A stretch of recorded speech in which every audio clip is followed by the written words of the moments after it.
Moving to our last two submissions of this session.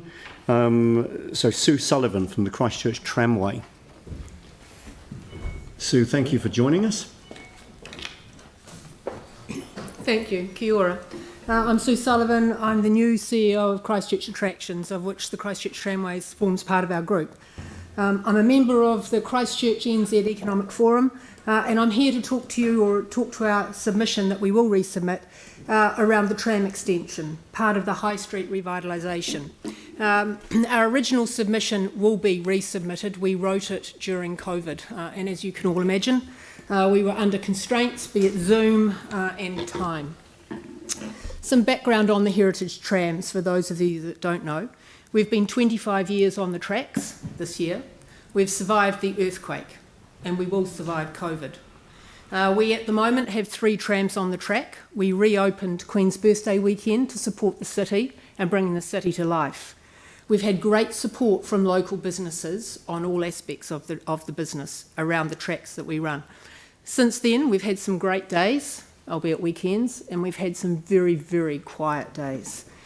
So what we've done is worked with the community, keeping it local. We've talked to our annual pass holders via our e-coms. So an adult for $69, a child for $29, or a family, 2 adults and 3 children for $149 can enjoy the tram and the gondola for 12 months of the year. A key aspect of what we do is supporting the local community.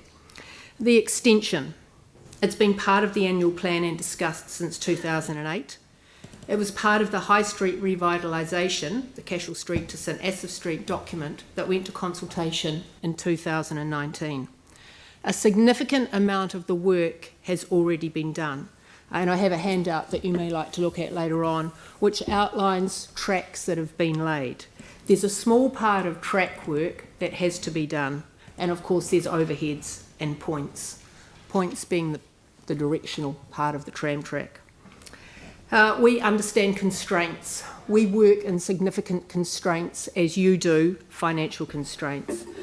We're here, or I'm here, to talk to the commitment we have to keeping this project alive. We're here to make sure it stays on the radar, that you see it, and that we see it to the end. We believe it adds to the existing service already supplied. So the extension itself, it works in the Salt District as the last piece of the puzzle. The extension will bring much needed custom to this part of the city. The part of the city where the stadium will be built, bound by Madras, Tuam, Cashel and Barbados.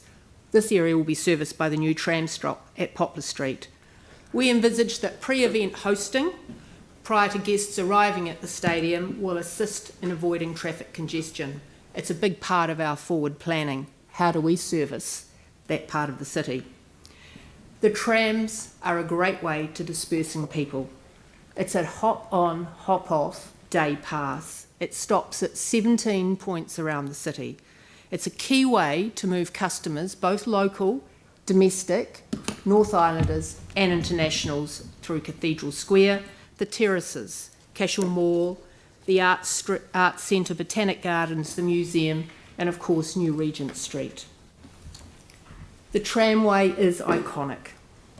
The heritage trams bring a feeling of normalcy to the city in times of hardship.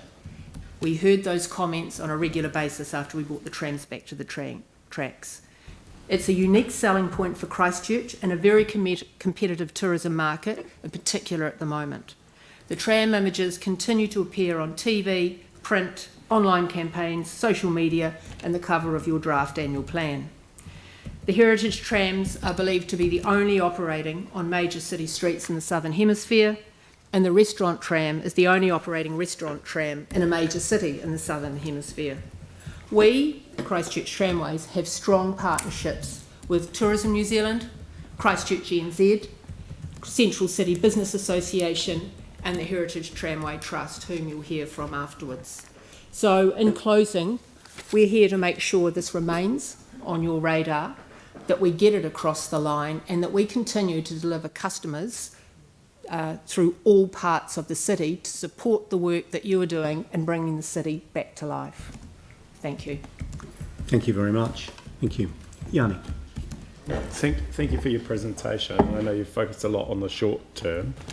Do you think as a city that we've sufficiently thought about the use of the tram in the medium to long term as being something that could be more than just the central city, e.g. going out into the eastern suburbs along Ferry Road or up to New Brighton? So I joined in December, and of course 3 months in we're hit by COVID, and for the last 3 months I've been at home. But yes, long term I would like to think we see it greater than what it is and providing some sort of service. It comes at a cost, and as a council we work in partnership with you. You're constrained, we're constrained, but it's a good discussion point, and I'd gladly come and talk to you individually. So is your organisation or company involved with the discussion around the future of public transport in Christchurch and Canterbury? Have you been approached? Or I've not approached that. I've not been involved in anything, as I said, coming in December. Sure. Previous CE potentially, or previous managing director, but it's something I can pick up on. Yeah, okay. I think it might be nice to think about that as part of the business cases that we're doing. Yep, we've got people making notes from all of the submissions as we go, including on the questions. So, no, all good. Thank you very much indeed for taking the time to come along and talk to us this afternoon. I'll leave some things for you. Yeah, that would be good. They can be distributed. So if you just leave them with staff and we can have them distributed. Thank you. Thank you.